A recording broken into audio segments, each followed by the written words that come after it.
दिल्ली के कोने कोने से आए हुए मेरे प्यारे भाइयों, बहनों, माताओं, बुजुर्गों, बच्चों,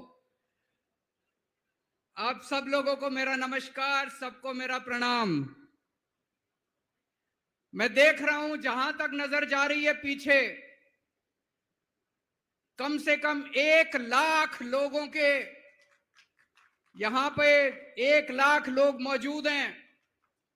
और मैं अभी आ रहा था, कम से कम 20-25 हजार लोग सड़कों पे इस वक्त रामलीला मैदान की तरफ बढ़ रहे हैं। इतनी भारी संख्या में आज लोग यहां आए हैं। अपनी बात शुरू करने के पहले आपसे पूछना चाहता हूं, आप में से कौन कौन मुझे प्यार करते हैं?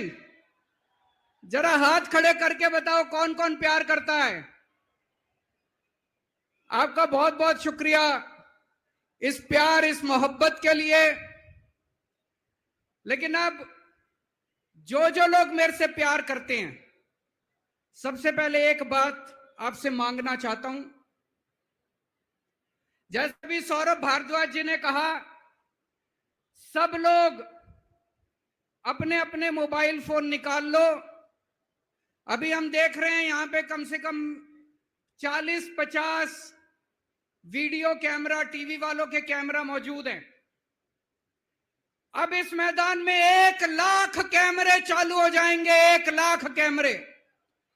सब लोग अपना अपना फोन निकालो, फोन पे वीडियो रिकॉर्डिंग चालू करो, अपनी अपनी फेसबुक चालू करो और फेसबुक लाइव कर दो।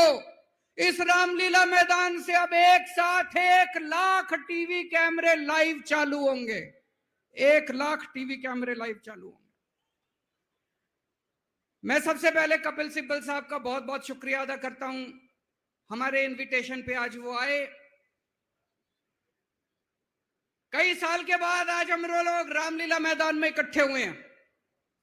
आज से 12 साल पहले, 12 साल पहले इसी रामलीला मैदान में इकट्ठे हुए थे हम लोग भ्रष्टाचार के खिलाफ।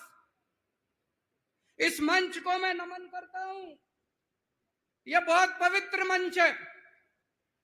आज से 12 साल पहले भ्रष्टाचार के खिलाफ इकट्ठे हुए थे। आज इसी मंच से एक अहंकारी तानाशाह को इस देश से हटाने के लिए फिर से इकट्ठे हुए हैं। दोस्तों, तानाशाही को खत्म करने के लिए फिर से इकट्ठे हुए हैं।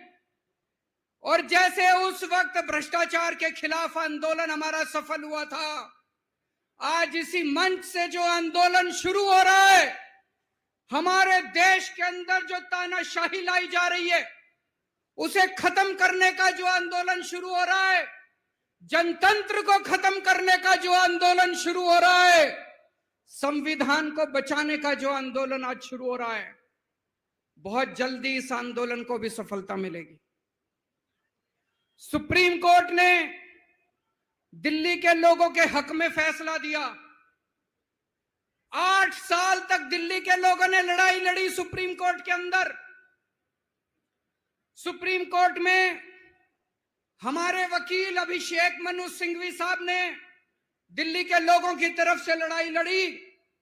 सबसे पहले मैं आज इस मंच से सिंघवी साहब का भी दिल्ली के लोगों की तरफ से शुक्रिया अदा करता हूं, जिन्होंने दिल्ली के लोगों को उनका हक दिलाया।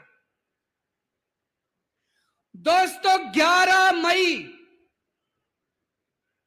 आज 11 जून है, आज से 1 महीने पहले 11 मई को देश की सर्वोच्च अदालत, सबसे बड़ी अदालत सुप्रीम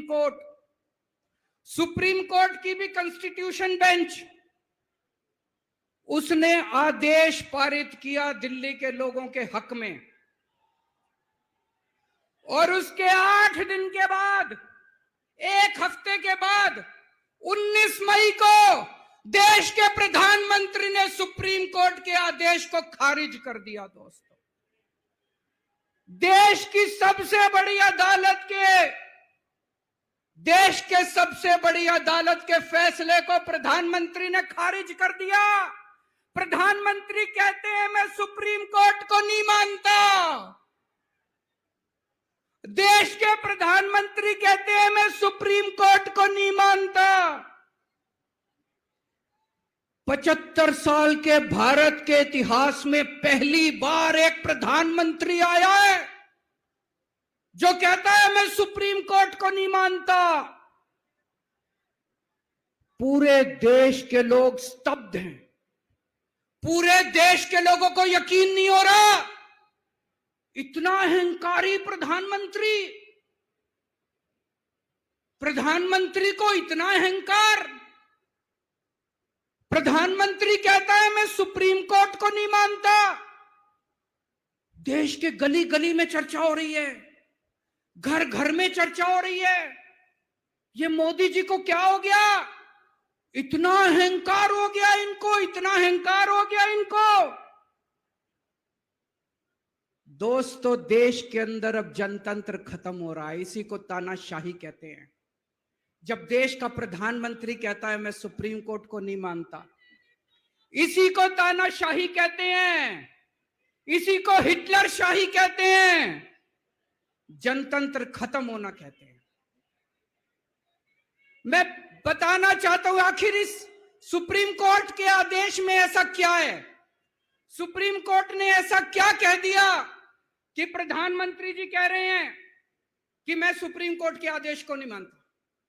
सुप्रीम कोर्ट ने अपने आदेश में बोला कि भारत एक जनतंत्र है, भारत में जनता सुप्रीम है, जनता अपनी सरकार चुनती है, उस सरकार को जनता के काम करने का पूरा अधिकार होना चाहिए। दिल्ली में भी लोग सरकार चुनते हैं, दिल्ली की सरकार को भी, जिस भी सरकार को दिल्ली के लोग चुनते हैं, चाहे इस पार्टी की सरकार हो चाहे उस पार्टी की सरकार हो, सुप्रीम कोर्ट ने कहा कि जो भी सरकार दिल्ली के